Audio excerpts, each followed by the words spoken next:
पूरे भारत में मकान सर्वे शुरू हो चुका है और सरकार 5 तरह के मकानों पर सीधी नज़र रख रही है। अगर आपका भी घर इसमें आता है तो आपका मकान सरकार के अधीन जा सकता है, लेकिन आपको घबराने की ज़रूरत नहीं है। इस वीडियो में मैं आपको बताऊंगा कि कौन से 5 मकान खतरे में हैं और आप अपने मकान का सर्वे कैसे करा पाएंगे। इस वीडियो को आप पूरा जरूर देखें, आपको बहुत कुछ यहाँ पर जो नॉलेज और बहुत कुछ आपको यहाँ पर जो जानने को मिलने वाला है। तो सबसे पहले हम समझ लेते हैं कि मकान सर्वे क्या है। सरकार पूरे देश में मकान सर्वे इसलिए कर रही है ताकि हर प्रॉपर्टी का डिजिटल रिकॉर्ड बने और जमीन विवाद यहां पर हमेशा के लिए खत्म हो, सही मालिक की पहचान यहां पर हो सके। अब सर्वे टीम आपके घर घर तक यहां पर पहुंचेगी, आपके जमीन का यहां पर जो है और आपके मकान का साथ में यहां पर जो सर्वे करने वाले हैं। अब आपके मकान का सर्वे जो है ड्रोन के माध्यम से भी यहां पर जो मैपिंग किए जाने वाले हैं, इसलिए आपको जो है अब अपने मकान का सर्वे जो है सही ढंग से सही तरीके से आपको कराना बेहद जरूरी है। कौन कौन से मकान खतरे में है इसको आप सबसे पहले जान लीजिए। 5 प्रकार के ऐसे मकान हैं जो बहुत ही खतरे में है, जो आपको जानकारी होना चाहिए। हो सकता है कि इस 5 मकान के अंदर आपका भी मकान अगर आ जाते हैं तो आपको यहां पर जो है परेशानी हो सकती है। तो पहले नंबर की जो यहां पर मकान है, सरकारी जमीन पर अगर आपका घर आपका मकान बना हुआ है, अगर आपने ग्राम सभा, पार्क और सड़क के किनारे, नदी नाला या फिर रेलवे की जमीन पर आपने अपना मकान बना लिया है तो आपका मकान जो है यहां पर तोड़े जा सकते हैं। तो इसलिए अगर आप भी इस प्रकार की भूमि पर अगर आपका मकान बना हुआ है तो आपको परेशानी हो सकती है। पर अगर आपका इसमें घर अगर आपने इसमें अगर बना लिए हैं तो सरकार उसे यहां पर जो कभी भी यहां पर जो तोड़वा सकती है, कभी भी यहां पर हटा सकती है। अब बात करते हैं दूसरे प्रकार की जमीन। ऐसे जमीन जिसके मालिक पाकिस्तान, चीन चले गए हैं। जब भारत और पाकिस्तान के बीच में युद्ध हो रहे थे तो उस समय यहां पर जब बंटवारे के समय में बहुत सारे ऐसे भारतीय थे जो पाकिस्तान और चीन चले गए थे। तो इस प्रकार की व्यक्तियों के यहां पर जो भी प्रॉपर्टी, जो जमीन है, जो मकान है, तो ऐसी जमीन सरकार अपने कब्जे में यहां पर जो है ले लेगी। अपने कब्जे में लेने की यहां पर जो पूरी यहां पर जो है नजर है। उसके बाद यहां पर जो तीसरे नंबर की जो मकान और जो जमीन है सरकार की नजर है, बिना नक्शा पास कराए मकान। अगर आपने नगर निगम प्राधिकरण से नक्शा पास नहीं कराया तो आपका घर अवैध यहां पर माना जा सकता है। तो इसलिए अगर आप भी ये गलती की है तो अभी सुधार करवा लीजिए। उसके बाद यहां पर जो चौथे प्रकार की जो मकान है, धार्मिक जमीन पर अगर आपने मकान बना लिया है, मंदिर, मस्जिद या फिर अन्य धार्मिक जमीन पर घर बना लिया तो सरकार उसे हटवा सकती है। अगर आपका भी घर उसमें अगर बना हुआ है तो इस मकान सर्वे के माध्यम से जो है आपका यहां पर जो है घर को वहां से तोड़वा दिए जाएंगे।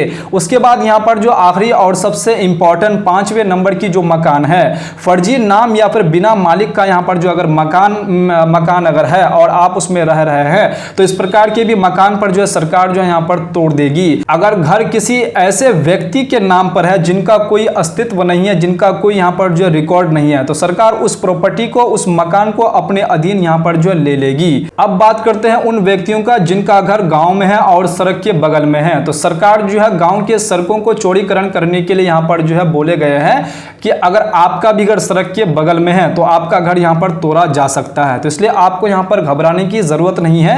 अगर आपका घर यहां पर तोड़े जाएंगे तो आपको उसका यहां पर जो मुआवजा दिए जाएंगे। तो इसके लिए आपको यहां पर जो परेशान होने की जरूरत नहीं है। उसके बाद अगर आपका मकान मेट्रो के नीचे, उसके बाद फ्लाईओवर प्रोजेक्ट के नीचे अगर आपका मकान बना हुआ या फिर आपका नदी किनारे यहां पर जो आपने अतिक्रमण करके बैठा हुआ है, लेकिन अच्छी बात आपका यह है कि आपको मुआवजा वहां पर मिलेगा मकान बनाने के लिए। अगर आपने फ्लाईओवर के नीचे मकान बनाया है या फिर आपने यहां पर जो मेट्रो के नीचे या फिर आप नदी के यहां पर जो किनारे अगर मकान बनाए तो वहां से आपको यहां पर जो है आपका मकान को तोड़े जाने वाले हैं। इसके लिए आपको यहां पर जो सरकार की तरफ से मुआवजा भी आपको मिलने वाले हैं। तो अब बात करते हैं कि आपको अभी क्या करना चाहिए। आपको अभी ये 5 काम जरूर कर लेना चाहिए ताकि आप अपने मकान सर्वे सुरक्षित तरीके से और अपने मकान को सुरक्षित यहां पर जो रख पाएं। तो ये 5 काम आपको तुरंत कर लेना बेहद जरूरी है। पहला काम, आपको जमीन के सभी दस्तावेज आपको तैयार रख लेनी है। पहला, आपको अगर खतियानी जमीन है तो खतियान निकलवा लीजिए। उसके बाद अगर केवला है तो केवला आपके पास होना चाहिए। उसके बाद करंट रसीद अगर है तो करंट रसीद निकाल लीजिए। अगर पुराना रसीद है तो वो भी आपको निकाल करके रेडी रख लेना है। उसके बाद आपको दूसरा काम, अगर आपके जमीन का अगर म्यूटेशन नहीं हुआ है तो आपको तुरंत आपको यहां पर म्यूटेशन करा लेना बेहद जरूरी है। मालिक का नाम आपको अपडेट यहां पर जो होना चाहिए। उसके बाद तीसरे नंबर पर नक्शा आपको यहां पर जो पास करा लेना बेहद जरूरी। नक्शा पास करा लीजिए नगर निगम से अप्रूवल यहाँ पर जो है जरूरी है, नहीं तो आपको समस्या हो सकती है। उसके बाद आपको चौथा काम करना है, टैक्स और बिजली बिल अपडेट रखें, सब कुछ आपके नाम पर यहाँ पर होना चाहिए। उसके बाद पांचवा काम और सबसे इंपॉर्टेंट काम आपको करना बेहद जरूरी है, ये सारी डॉक्यूमेंट्स आपको यहाँ पर जो अगर त्रुटि है इसे आपको तुरंत यहाँ पर जो सुधार करवा लेनी है। अगर इसमें अगर त्रुटि अगर पाए जाएंगे तो बाद में आपको सर्वे करवाने में आपको समस्या यहाँ पर हो सकती है, तो इसलिए आपको समय पे ये सारे काम आपको कर लेने हैं। सर्वे के दौरान यहाँ पर जो आपके साथ क्या हो सकता है ये भी आप जान लीजिए। सर्वे टीम आपके घर में यहाँ पर जो आने वाले हैं, आपका यहाँ पर जो डेटा यहाँ पर लेने वाले हैं, आपके घर से रिलेटेड जितने भी यहाँ पर जो इन्फॉर्मेशन होंगे ये सारे इन्फॉर्मेशन 3300 सवाल आपसे यहाँ पर जो पूछने वाले हैं, 33 सवाल आपसे पूछेंगे और उसका जवाब आपको यहाँ पर देना पड़ेगा। और क्यूआर कोड डिजिटल रिकॉर्ड भी यहाँ पर आपका बनाया जाएगा। अगर आपने फॉर्म अगर नहीं भरा तो टीम खुद यहाँ पर जो भर के देगी। अगर आप जो है ऑनलाइन अगर फॉर्म अगर नहीं भरे हैं तो सर्वे टीम आपके घर में आएगी और आने के बाद जो यहाँ पर ऑफलाइन आपका फॉर्म यहाँ पर जो भरे जाने वाले हैं। तो जितने भी व्यक्ति ऑनलाइन अगर फॉर्म नहीं भरे हैं तो उसको कोई भी दिक्कत यहाँ पर जो उसको कोई भी टेंशन लेने की जरूरत नहीं है। आपके घर में यहाँ पर जो सर्वे अधिकारी यहाँ पर आएंगे मकान सर्वे करने के लिए, वहीं से आपका यहाँ पर जो पूरा ऑफलाइन रिकॉर्ड आप यहाँ पर जो दर्ज करा सकते हैं। अगर आप भी चाहते हैं कि आपका यहाँ पर जो मकान सुरक्षित रहे तो आपको ये सारी काम अभी यहाँ पर जो कर लेना चाहिए। अगर आप नहीं करेंगे तो आपको आगे समस्या हो सकती है। अगर आपको मकान सर्वे से रिलेटेड कोई भी अगर क्वेश्चन अगर पूछनी है तो आप कमेंट बॉक्स में हेल्प लिख सकते हैं। उम्मीद करता हूं आपको ये वीडियो पसंद आई है। अगर वीडियो पसंद आई तो वीडियो को लाइक कीजिएगा और चैनल को साथ में सब्सक्राइब कर दीजिएगा। अगर मेरे चैनल पर आप नए आए हैं तो आपसे रिक्वेस्ट है कि आप चैनल को सब्सक्राइब जरूर कर लीजिए। तो चलिए फिर से मिलता हूं इसी प्रकार से दूसरे वीडियो में दूसरे कंटेंट के साथ। तब तक के लिए आप अपना ख्याल रखिएगा। वीडियो देखने के लिए आपका बहुत बहुत धन्यवाद।